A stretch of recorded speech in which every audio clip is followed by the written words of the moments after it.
So she will introduce the film, and then we will watch the film together. It's about 25 to 30 minutes or so, and then we will gather together for some discussion and conversation around the film that Cindy will lead us in. So thank you, Cindy, for being with us today. Thank you. Thanks so much for having me. So the Southern Exposure Film Program, I'll tell you a little bit about it just in case folks don't know. It's a program of the Alabama Rivers Alliance, so we're a statewide nonprofit that advocates for clean water mostly at the state level, public policy advocacy around clean water issues and healthy rivers.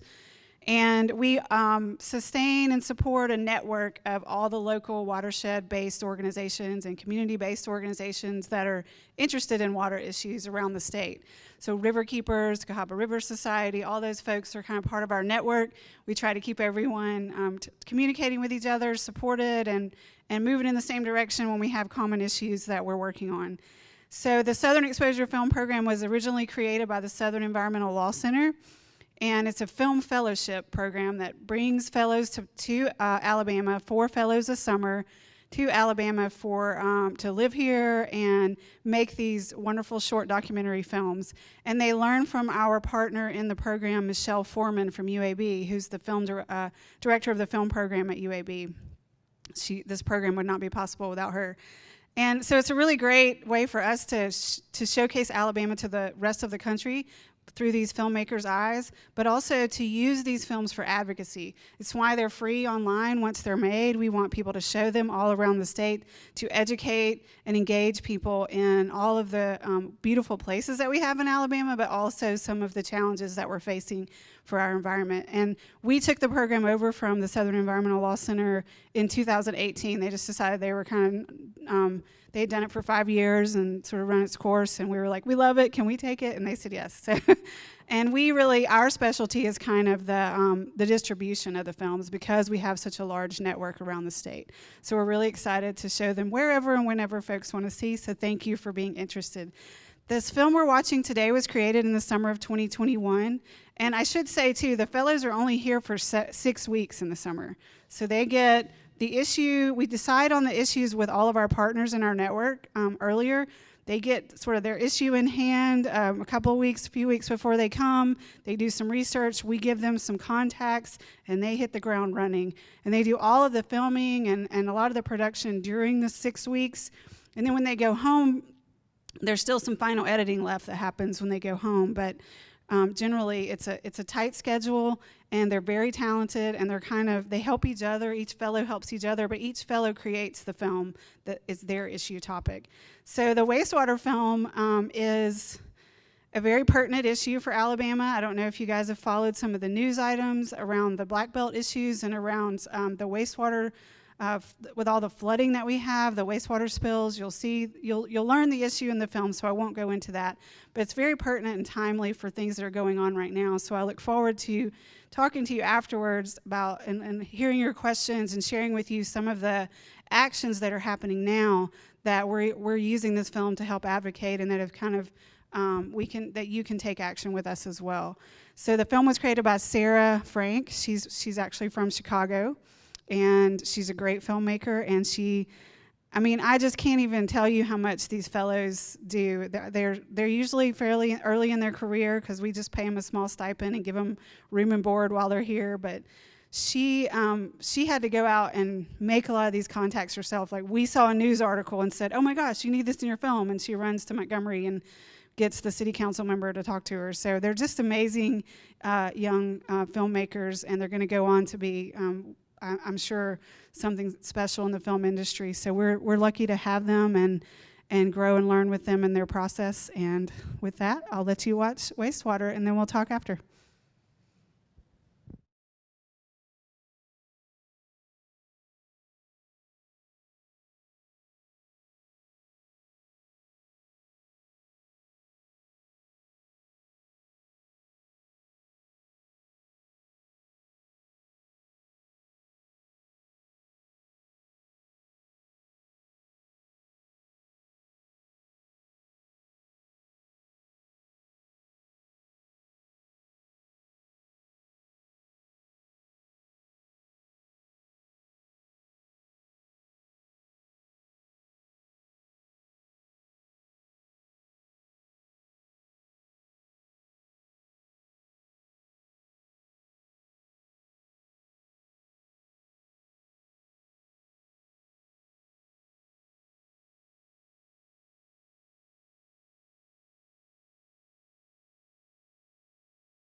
life, we have to have infrastructure to make sure that it gets to certain places. I think generally people really aren't.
Water events.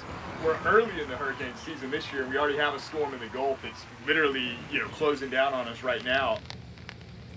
The sewage spill is when you have too much flow essentially in your sewage line and you end up with raw sewage overflowing. There's a couple reasons they happen. The most common reason in coastal Alabama and probably throughout the nation is that you have old sewer lines. They break down. And when those pipes break down, rainwater, stormwater, and groundwater can get into your sewer pipe, right? It's not designed to handle that kind of flow. So now all of a sudden you've got this stormwater mixed with sewage and there's nowhere for it to go. So the lowest manhole, the lowest lift station, you start to have overflows. We're in Pritchard, just north of Mobile. They've spilled several million gallons already year to date. And this site right here, every time there's a heavy rainstorm, it's spilling out and flowing into the local creek and then downstream into Mobile Bay, of course. So this has been a really problematic site over and over. We know what's going to happen here in a few hours' time. In different parts of the world, there's different type of infrastructure depending on the environment. And in our environment here in Alabama, we have lots of water. And what we don't have is the right type of infrastructure that's resilient or helps us to make sure that our water is always clean. And that's where, I come in talking about wastewater infrastructure. My name is Catherine Coleman Flowers. I'm an environmental activist. I work around wastewater, and I am fighting for everyone to have sanitation equity. In Mobile, Alabama, there's always a storm. There's always a hurricane. It rains in Mobile more than it rains in Seattle. There's always a flood, and I always see that when I'm coming out of my neighborhood. And you have to be mindful of those things because in the summertime, kids are playing, right?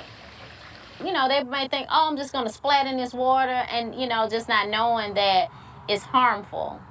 Anything that comes out of somebody's system, right? So whether that's the stomach bug, whether that's COVID, whether that's some other type of illness, all those things are in wastewater. So when you have raw sewage overflow and spill through streets and yards, homes, it can make you really, really sick if you end up coming into contact with it, if you end up swimming downstream of it, not knowing that that's happening. We've got, massive sewage overflow going on here, right in the middle of the street. If you see the sign, caution, this area may be contaminated with a temporary overflow, which is a bit light for my taste. It's raw sewage coming out of the pipe. There's definitely stormwater included, but you can smell it. We'll see how much fecal bacteria, specifically E. coli, is in there, and I'm guessing that it's going to be really high. We put this down in the cooler, keep them on ice until we get back to the Baykeeper lab, and then we'll test and see how much E. coli is actually in that sewage overflow.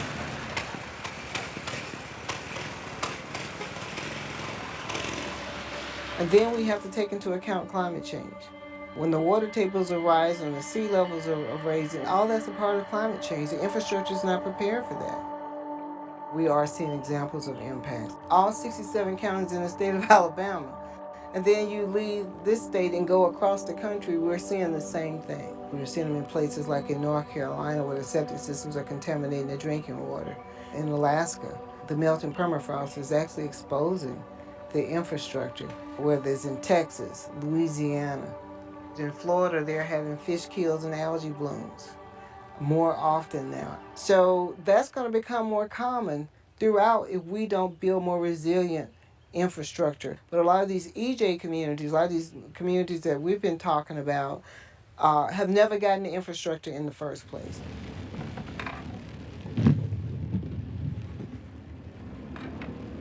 So this one's near the wastewater treatment plant in Pritchard, which they've had some major issues with their treatment plant as well. It's like, where do you live? Oh, I live by the treatment plant. Just drive down that street, you'll see it. It's a cliche to say it stinks to live by a treatment plant. It stinks to live by a trucking company. It stinks to live by chemical plants.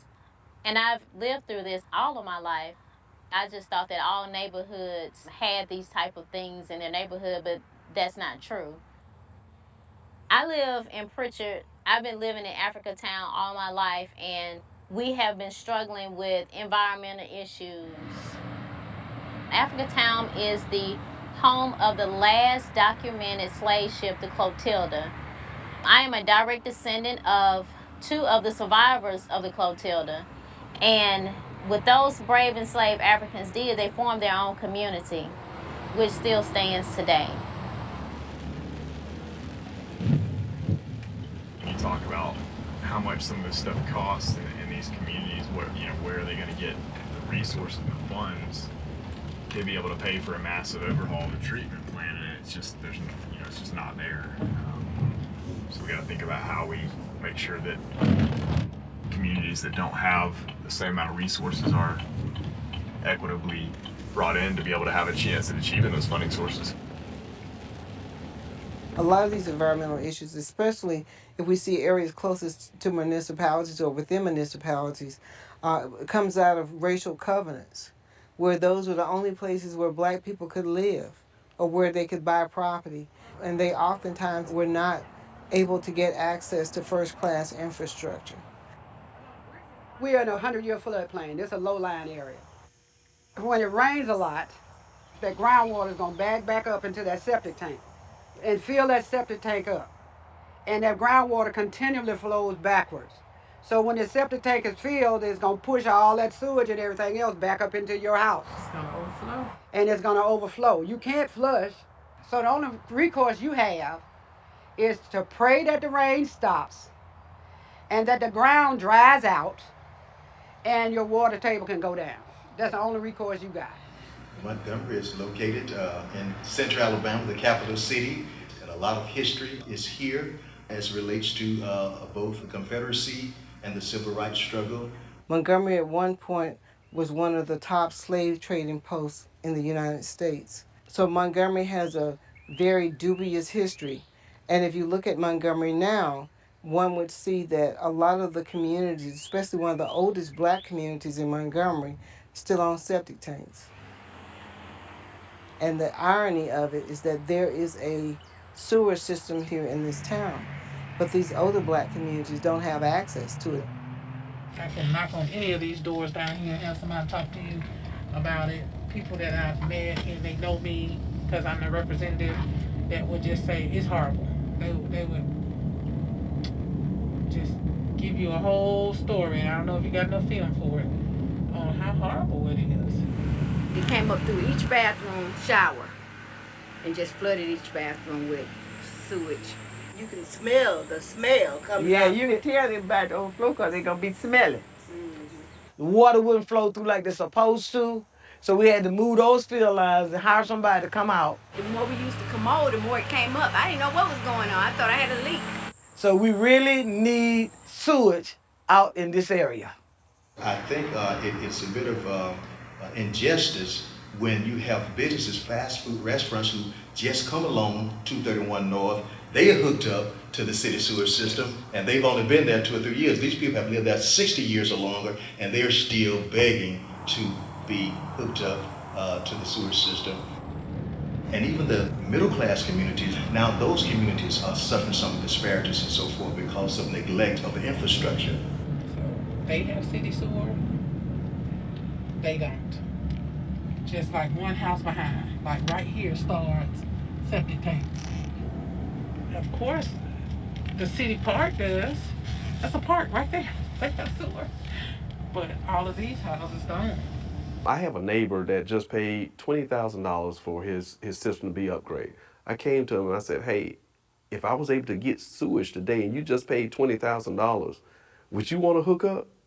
He said, I'll hook up tomorrow if you can get it out here today. That's how important the city sewage is to somebody else that's on a septic tank. It would mean a great deal. I wouldn't have to worry about no more overflow. So that would be a great blessing for all of us. From my experience, we pay taxes and we invest in government. But when it comes time for the communities of color, the low-income communities to have something, it's not automatic that these dollars flow back, you know, and so that is the problem I have. It's always, if you're going to do a major project, you're looking for a federal grant. Well, what happened to the dollars that these folks spent? We pay the state taxes that they require of us to pay. So we want the same services as everybody else. And when they annexed into the city, we expected to have those. And we've been annexed in the city for a long time. Before now, we were putting money before people. And I think that's the only reason that the city of Montgomery do not have city sewage everywhere. We're asking for those funds. We're asking for those resources. We're asking people to donate and contribute. Waterworks is a business. So that means if I can recoup my money from putting city sewage in your neighborhood, guess what? I'm not going to put it in there because how would I recoup my money from all the piping, all the workers that I put out there? So that's what that federal money would do. We use that as an excuse to do so many things, the lack of money, but the money is here. And so that's why I'm so excited. And I want the initial priority to be getting the necessary funds from the American Rescue Plan Act to communities that are currently on septic tanks, put them on city sewer to help mitigate health disparities. We meet all the eligibility requirements. We meet it on the public health hazard standpoint.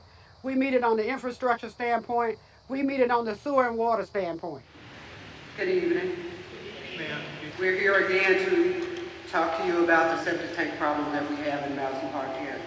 Now we know that you all have to submit a utilization plan to the Department of Treasury. What we want to know from the council here, are we going to be added to that plan, and if not, why?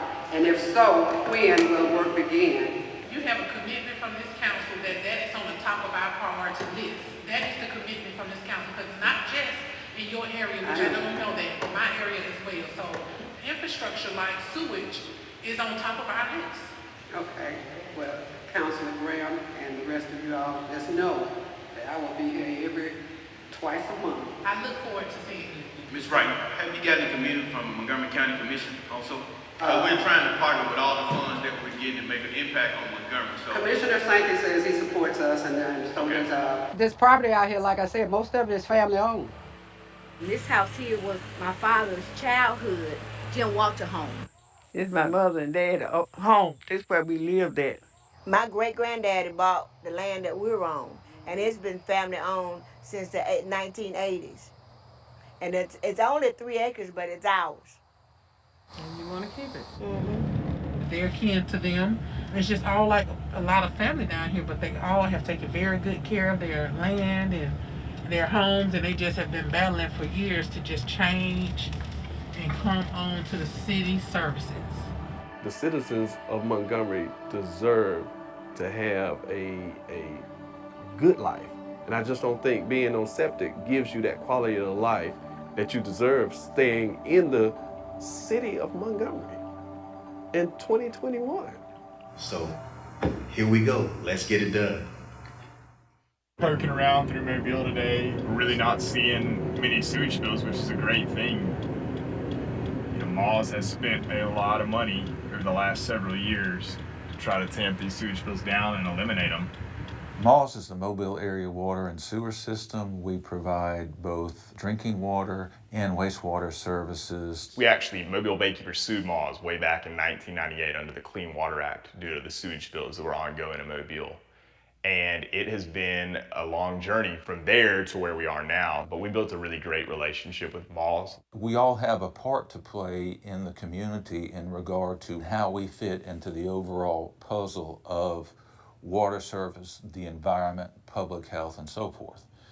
And Baykeeper works in a capacity where if they see something that needs to be addressed, they'll bring it to our attention and we'll do our level best to address it. They've gone from, you know, almost 20 million gallons of sewage spills several years back. They're getting to a point where those sewage spills have decreased to single-digit millions of gallons, which is still, by any reckoning, way too many, right? But the work continues. Seeing that pay off is really exciting, and then just paints a starker contrast to some of these other communities where, you know, the investment hasn't been made yet, where they just don't have a clear plan for how they're going to stop these issues. And on a day like today, after, you know, a relatively small amount of rain, at least for Mobile, they're having sewage spills. We've actually been through a Clean Water Act lawsuit with Pritchard as well. Unfortunately, that progress there is not apparent the same way it is in Mobile, and it's, you know, it's got to be recognized at the front of any kind of contrast or comparison between the two that there's a huge resource disparity between those two utilities. And we saw, you know, we went out after Tropical Storm Claudette and saw the sewage spills ongoing in Pritchard. Sample here that we got out of one of the sewage spills that we saw in Pritchard. And what we'll do is we'll test it for E. coli, which just indicates, you know, all the different pathogens that'll be present in that raw sewage. I would say that Mobile is probably one of the most challenging environments in which to operate a wastewater collection system or a sewer system for a number of reasons. Number one is we are one of the rainiest cities in the United States. Now, when you add that to the age of the infrastructure and the fact that we've got thousands of miles of pipe, much of the pipe is old, needs to be replaced or rehabilitated, and it's very costly to do that. Decades ago, there was the funding to build this infrastructure, but there's not the funding to rebuild it. Moz does not receive tax dollars, and unfortunately, Moz receives very little money in regard to grants. So our only source is the customer and the bill that the customer pays. This is not a zero-sum game, and I don't think it's okay to most Alabamians and Americans that, hey, I have clean water at my house, but you don't at your house. As long as I've got mine, then I'm okay. That's not the way that I was raised, and I think there's a lot of folks that feel the same way, that all of our neighbors, regardless of income, race, gender, should have clean water. So for each one of these little cells that fluoresce, that indicates a positive cell for E. coli. The more of them that we see fluorescing, the more E. coli was in that sample. People sometimes forget how important water is to public health. Many people don't realize that water is the only utility you pay for that you actually put in your mouth. And if we do our job right, you shouldn't have to think about it. You turn that faucet on, you have water, you flush the toilet, that goes, and then we've done our part, as long as we keep it properly treated, conveyed, and put back into the public waters. Down here in coastal Alabama, Mobile Bay, we've got one of the most biodiverse areas in the world. North America's Amazon, all these kind of names. And these kind of issues, right, whether it's sewage spills or stormwater pollution, can have devastating impacts on our environment. Nobody can tell the fish, hey, y'all might want to take a day out of the bay, there's going to be some sewage spills today. The oysters, the dolphins, the manatees, they don't get a break, right? They're subject to all that pollution. So that's really saddening, but also motivating for the work that we do and I do, you know, at Mobile Baykeepers, that we've got a lot of work to do. It doesn't ever stop. It's also critical to our economy, right? When we develop the infrastructure, it's going to be good for the real estate industry. It's going to be good for businesses who want to come in. I mean, there's millions of dollars to be made that's going to help the economy. And why not help the economy and satisfy some of those who've been left out of the equation for so long? I mean, it's a no-brainer, as they say. So it's critical that folks let their elected officials know both now and in the future that while, yes, we've got to have power, absolutely we need roads that work to drive on, but that clean water is, at the end of the day, the most important piece of infrastructure that we can talk about. It's the most important piece of infrastructure to fund. The seventh generation principle is to do things in such a way that it will positively impact 7 generations to come. And if we look at the world that way, then we can't destroy the environment. We can't contaminate the water thinking that it's far off into the future and we don't have to be concerned about that. But we do need to be concerned about it now for the generations to come. These are exciting times. Somebody said it was the best of times and the worst of times. Yes, sir. So, yes, sir. I'm excited.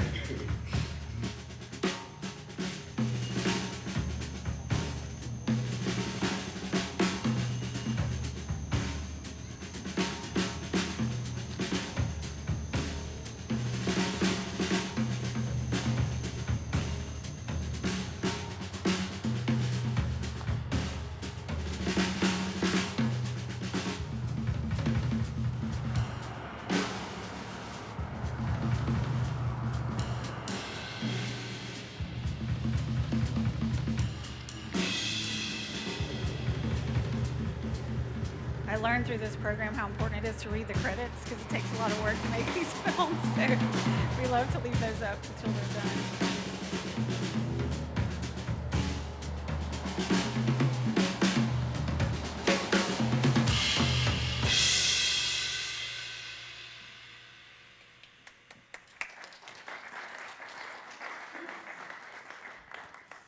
All right, so there's probably, I would say, 3 major takeaways we'd love for you guys to take away with this film, from this film. One, as you can see, infrastructure costs, and as you already know, infrastructure costs money to maintain and to build and to get out where it needs to be. And 2, that money has not always been invested equitably in our communities across the state and the country. And 3, with climate change, we are facing even more challenges for our infrastructure, and particularly our water infrastructure. So those are kind of the 3, I think, biggest points that we're trying to bring out in the film, and the 3 kind of areas that we're trying to advocate for these issues. So I do want to tell you before we leave about some specific things that are happening, but if you guys have questions, comments.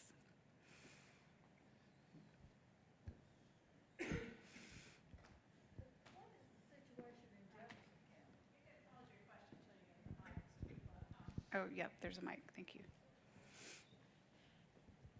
What is the situation in Jefferson County? The wastewater situation in Jefferson County, that's a great question. So we have a lot of flooding here in Jefferson County as well. As you guys have well, not too far down the road over there in Vestavia, I know they've had a lot of flooding. And every time it floods, there are often sewage spills. It depends on the terrain. So in Mobile, it's going to be every time because their water table is much closer.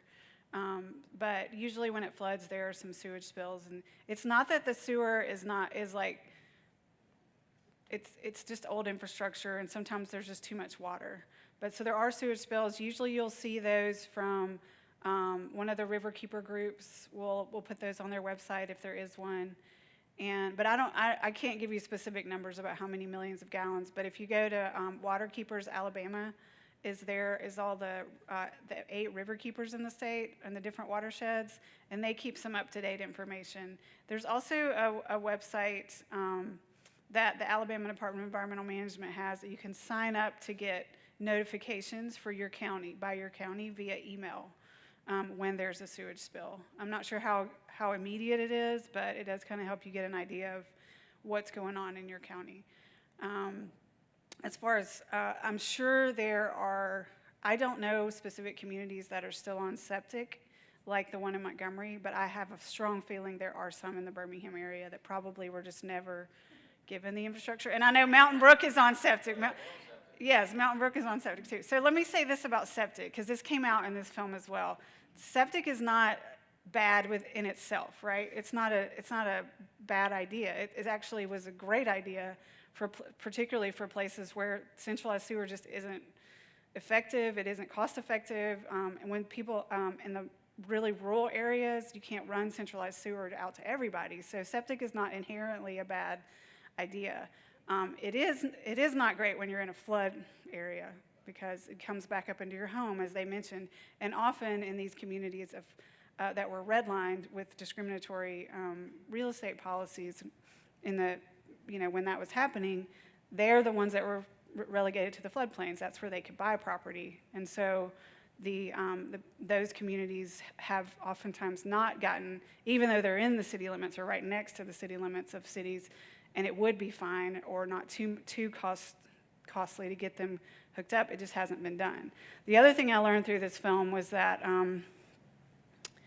because there was discussion, you saw the city council member and the county commissioner from Montgomery, and then the water utility from Mobile. And I did talk with the water utility from Montgomery. He's not in the film, but he explained very carefully. So most of the major cities, I think with the exception of Huntsville, most of the major cities in Alabama, their utility is a separate business, as he mentioned, kind of set up. And the city or the county are the ones who put in the infrastructure. So the infrastructure is the responsibility of the government, of the local government. And then once that infrastructure is in, then the utility would take over the operation, and they would be ratepayers to the utility at that point. So that's why these federal dollars that are coming in through the American Rescue Plan, as well as the infrastructure bill, are so important to these communities that don't have the ratepayer base, or the taxpayer base, and just haven't had the money to invest in keeping up their infrastructure. As was mentioned by I think the Mobile utility in the film, there were huge amounts of investments, I think in the 70s, for infrastructure all over the country, and then it just kind of never got done again. So where there's been enough ratepayer base or enough taxpayer base to keep that working well, it's not that bad, but where there hasn't been, it's been underinvested in. So that's where you get the equity issue, and that's why these federal dollars not only need to be spent on lots of different things, not just water. Water is a big one, but not the only thing. But they also need to be looked at in an equitable way when we're figuring out where the needs are. Yes. Is there a microphone? Oh, over there, sorry. So a segue, and my question was, and so it's a perfect segue to what you just mentioned, the American Rescue Funds that they referenced in the film from 21. I know just this year in 22 that our Alabama legislature were trying to determine where to spend all those millions of dollars.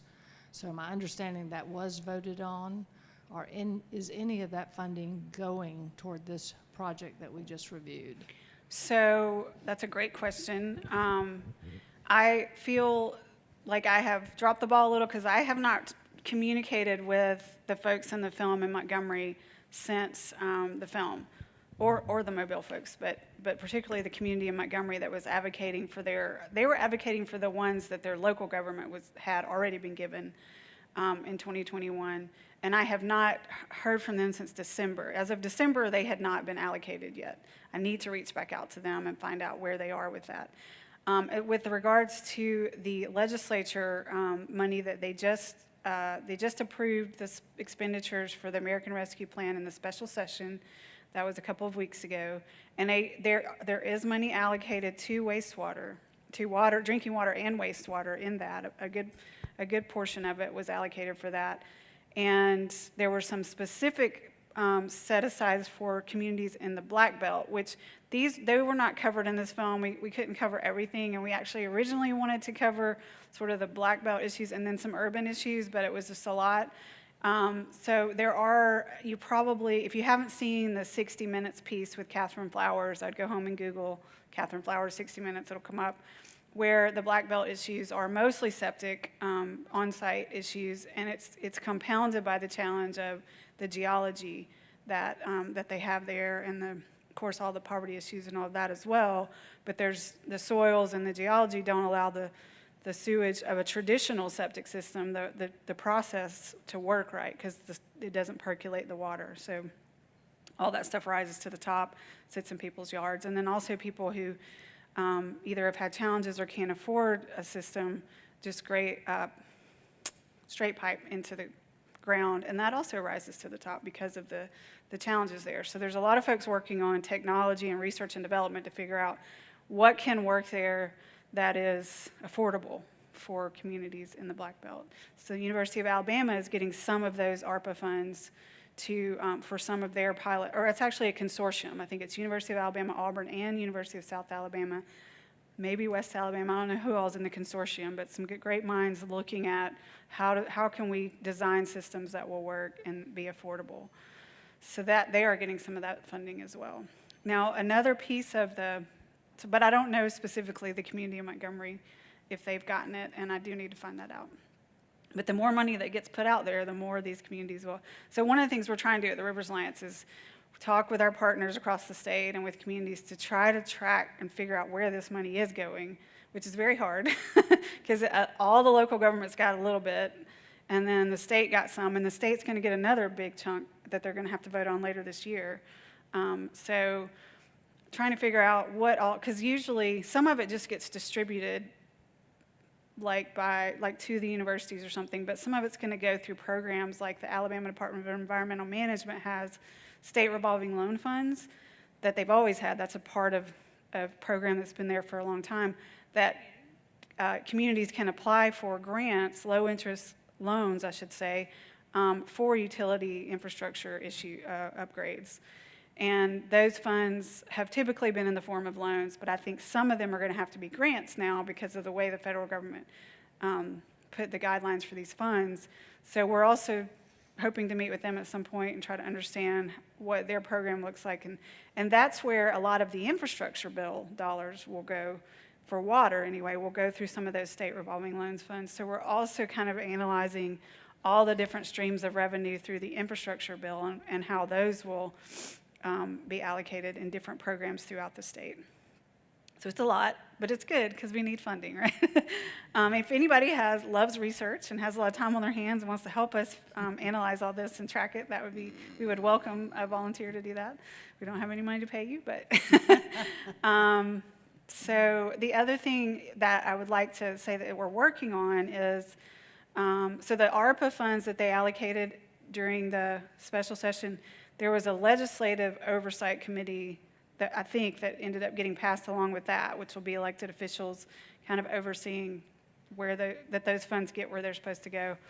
We are also talking or hoping that there'll be some kind of oversight commission or study commission to look at the infrastructure bill. So we'll keep y'all posted if that comes up in the legislature, but that's another avenue for just not trying to micromanage, but one thing that the Biden administration did they have their Justice 40 initiative, which is to make sure all federal funding gets a certain percentage allocated to what they call disadvantaged communities, which they're trying to define that term. But they are kind of leaving that piece up to the states with the infrastructure funds. So kind of figuring out how does the state looking at that. So we're talking to different state leaders and trying to figure out sort of what everybody's mindset is about how we're going to get those funds to the communities that need them the most.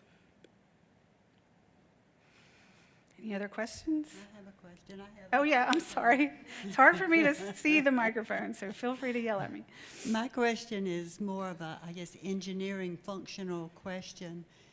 Will a conventional sewer system be effective under the floodplain in these flood-prone areas any better than a good septic tank? Because we saw all of the Mobile flooding, because most of that is under the floodplain, and I'm very curious about, will a sewer system work?